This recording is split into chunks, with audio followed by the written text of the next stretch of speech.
یہاں آل مصطفیٰ فاطمہ الزہرا کی آل کا ذکر کر کے نبوت اور رسالت سے جوڑا کہ کوئی سمجھے آل سے تعلق نہ ہو اور ختم نبوت کا وہ پہرہ دار بن جائے گا، رسالت اور شریعت کا ٹھیکیدار بن جائے گا۔ نہیں، پہلے آل فاطمہ کا ذکر کیا کہ کوئی اپنے آپ کو ختم نبوت کا پہرے دار سمجھتا ہے وہ نبی کی آل کا غلام بن جائے، اللہ اسے ختم نبوت کا پہرے دار رکھ دے گا۔ ختم نبوت کی نوکری حق اسی کا ہے جو 5 تن سے محبت کرنے والا ہو۔ علی و فاطمہ و حسن و حسین کا ادب نہ ہو، کبھی علی کی ولایت اور کبھی علی کے مقام کے بارے میں شک میں مبتلا ہو، کبھی فاطمہ الزہرا کی ذات میں نقص نظر آئے، کبھی حضرت امام حسن کی صلح سمجھ نہ آئے، کبھی امام حسین کی شہادت بغاوت نظر آئے، جاؤ پھر نعرے لگاتا رہے، پھر قرآن پڑھتا اور پڑھاتا رہے۔ تیرا نہ رسالت سے تعلق ہے نہ نبوت سے تعلق ہے۔ صحابہ کو قرآن نے مخاطب کیا کہ جو نبی کی آل کو نبی کے دل کا چین مان لے، رب اسے اعلیٰ مقام عطا فرما دیتا۔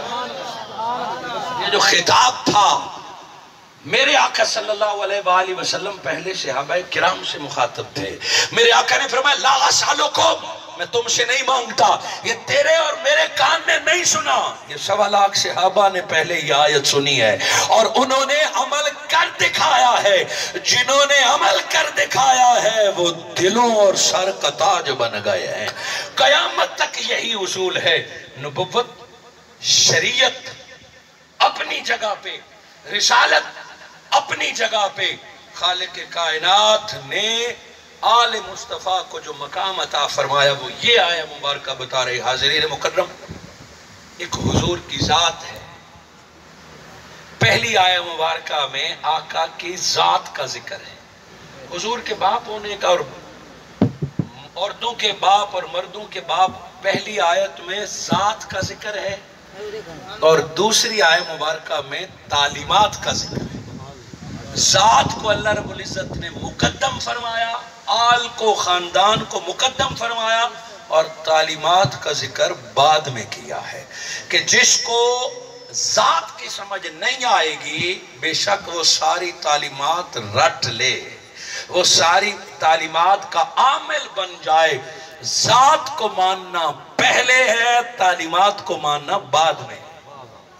اگر بات سمجھ نہیں آئی تو میں ماہ میلاد سے دلیل دینا چاہوں گا۔ آپ جس کام کے لیے جمع ہوئے یہی دلیل ہے، بتائیے جو جانتے ہیں وہ اونچی آواز سے بولیں تاکہ باقیوں کو بھی سمجھ آ جائے۔ پہلی وحی جب اتری تو حضور کی عمر کتنی تھی؟ 40۔ اب آپ دیکھیں سے کتنی آوازیں آئی ہیں، کتنے میلادوں میں آپ گئے ہیں، بچپن میں آپ نے سکول اور پڑھا لکھا جمعے، اور آج کتنی آوازیں آئی ہیں جب میں نے کہا کہ حضور صلی اللہ علیہ وآلہ وسلم پر قرآن کب اترا، آپ کی عمر کتنی تھی؟ 40 سال۔ 40 برس میرے آقا کی عمر کتنی تھی؟ وہی بتائے جس کو پتا ہے فوراً بولے تاکہ آپ کو اپنا پتہ چلے، لوگوں کو نہیں چلے گا پتہ، آپ کو اپنا پتہ چلے۔ بتائیے قرآن میں کتنی سورتیں ہیں؟ 113۔ قرآن میں کتنی سورتیں ہیں؟ 114۔ اب آپ بتائیے کہ کس قرآن سے ہم محبت کرتے ہیں جس کی سورتوں کا ہمیں نہیں پتا؟ آیتیں اور لفظ میں نہیں پوچھوں گا، آخر تک بتائیے قرآن کی کتنی سورتیں ہیں؟ آج کے میلاد کا کم از کم اتنا تو فائدہ ہو کہ یہ ضروری چیزیں ہمیں یاد ہوں۔ کتنی چیزیں، کتنی آیت سورتیں ہیں قرآن کی؟ 100 اور آیتیں بڑا ایزی ہیں چونکہ آپ چھکوں سے محبت کرتے ہیں۔ پاکستانی قوم چھکے سے محبت کرتی ہے، ہر کام میں چھکا لگانا چاہتی ہے، تو اللہ رب العزت نے آسان سا فکر دیا۔ قرآن کی آیتیں نہیں پوچھوں گا، بتاؤں گا، تاکہ چونکہ سورتوں سے مجھے پتا چل گیا کہ کتنا پانی ہے۔ قرآن کی آیتیں ہیں 6666۔ کتنی؟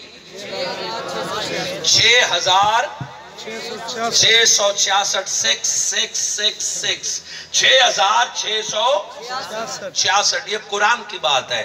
ایمانداری سے بتائیے گا اور پہلی سانس میں میری بات کا جواب دیجئے گا. میرے آقا کے والد محترم کا نام کیا ہے؟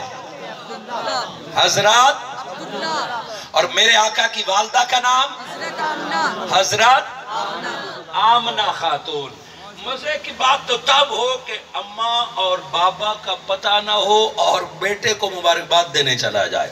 جن کا بیٹا پیدا ہو ان کا پتہ بھی نہ ہو کہ یہ کون ہے اور بیٹوں کے نام پہ مٹھائیاں بانٹ رہی ہوں اور بیٹوں کے نام پہ جھنڈیاں لگ رہی ہوں. دوستو یہ وفا نہیں ہے. میرے آقا راضی تب ہوتے ہیں جب میرے آقا کے ابا و جداد کو بھی یاد کیا جائے, آپ کی آل کو بھی یاد کیا جائے. آقا سے پوچھا یا رسول اللہ آپ کب خوش ہوتے ہیں؟ فرمایا جب میرے دادا حضرت ابراہیم علیہ السلام اور آپ کی آل پر کوئی درود بھیجتا ہے تو مصطفیٰ راضی ہو جائے. آقا آپ کو ہم کب خوش کریں؟ فرمایا مجھے خوش کرنا ہے تو میری آل پر صلاۃ بھیجو, میں مصطفیٰ راضی ہو جاتا ہوں. اور ہم